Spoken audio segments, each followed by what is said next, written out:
I'm sure you all know the pigeon pose. It's a pose that stretches the hips, and depending on which shape, like you're bowing forward into the posture, it focuses more on stretching the outer rotators of your hips, or if you take it more into the back bend, then it goes more into the front of your hips, the hip flexors. The point of this little mini training is to show you different variations that focus on the outer hip rotators, because they get really, really tight, especially if you walk a lot, maybe if you're walking on high heels, or simply sitting a lot can also lead to tightness in the hips altogether. I would suggest to have 2 or even 3 blocks available for some of the variations.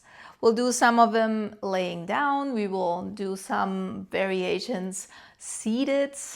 We will do the regular forward folding pigeon pose, but we'll add a few twists to bring the stretch even a little higher up onto your low back.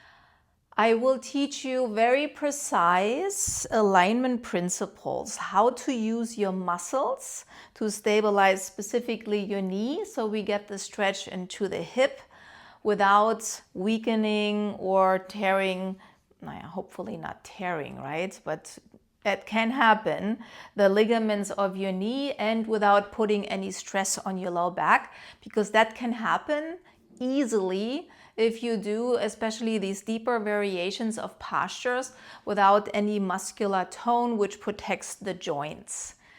It has a beautiful benefit. When you are following these instructions, your mind has to go into your body. Your attention is moved away from the constant narrative of your mind, and it's busy trying to figure out how to align the body, which is one reason why you feel always so fantastic and relaxed after yoga, in combination with these hip openers I will introduce to you.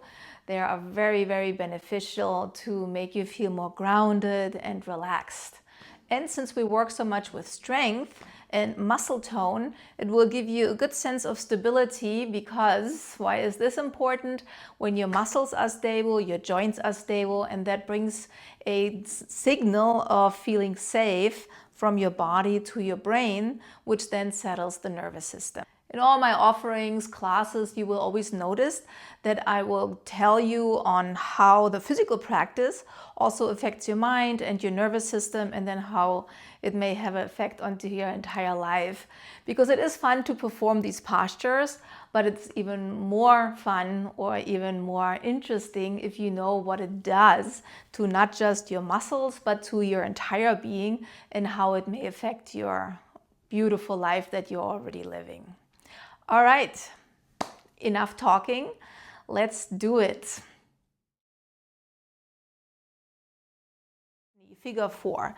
I'm sure you've seen this one a million of times, but let's refine it a little bit. When you're in this position, you want to push the ankle into this knee. So this will firm the outside of the knee and a little bit even already your glutes. Then you move this knee away from you. This will again engage the glutes and the deep external rotators that live underneath your glutes. Good. Now take a deep breath in. Push your ankle and your knee away from your chest. And then when you exhale, move your left knee towards you. Now, flip the hands so that the palms are facing towards you, and extend the leg back away from you. There. As we did before. Inhale. So here, knee and even your outer hip can move away from your shoulder. And then on an exhale, move the ankle and the inner heel towards you. Inhale. More external rotation in the knee. Exhale, heel towards you. This is a good variation. Some of you might be able to get the foot here into the, we call it the baby cradle. All right. So what I don't want you to do here is to sickle your foot. I see this often that the students want to do this. It feels okay, but it will weaken the ligaments on the outer ankle and weaken the ligaments on the outer knee. So it's very important to keep your foot flexed. And if this variation is not available to you, you would stay here. Clear? Clear. Okay.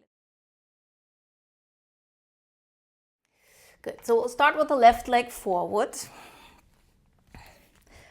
So here I take my foot way far forward and then see if the knee can come down. So if you have tighter hips, yours maybe looks like a little bit more like that. Not an issue at all.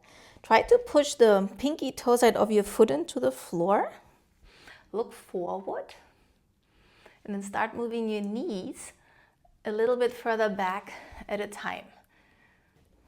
Little bit, little bit. And then, like we did before, you're trying to isometrically drag your heel to your hips just to engage the calves and the hamstrings. Isometric contraction means that you tone your muscles without actual movement, and that protects the joints. So, and then make your spine super, super long. Firm the glutes of your right butt cheek and get your belly button in. So this is a good pose. You can stay here. Or, as I promised, we'll add a little twist. You turn your chest towards your front knee and then let the forearm come down to the floor. So now the back leg here, make sure the glutes stay firm. Glutes. You push, you drag the heel towards your hip and then rotate your torso more and more towards your left knee.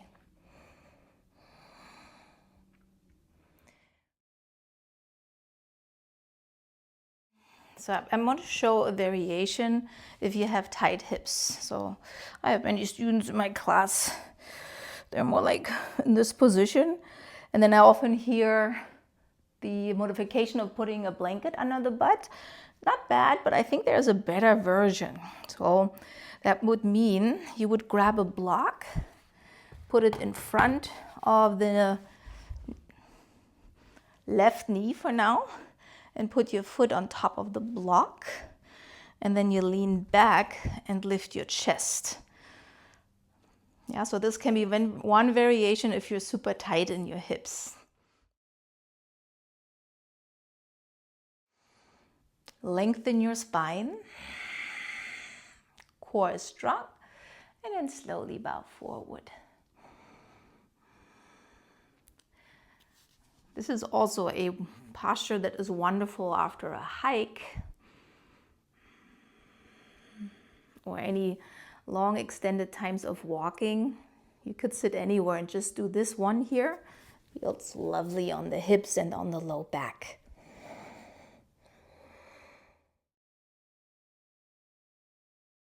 Or you move your right knee further back. Exhale. Low belly firms. Long spine, and see if you can bow more forward. And then here again, you can see if the forearms are coming down, if you can straighten your back leg. So the shape is almost like the arm balancing pose called also Galavasana or flying pigeon pose. So here you can learn the action. If you're a teacher, your students can learn the action even if they can't do the full arm balancing posture yet. Yeah, so even if they're here, they can still, the body can learn the right action. All right, so these were now all different variations of pigeon in a forward fold to lengthen the muscles on the side of your hips, which usually also has a very calming effect on the lower back and also on your nervous system. If you sit here, you may feel there's this more like a sense of like the energy is moving down, therefore you feel more stable. Since nothing is moving up, like anxiety, worry, stress, hip openers have this wonderful effect on our mind that things are settling downwards, and then therefore you feel relaxed.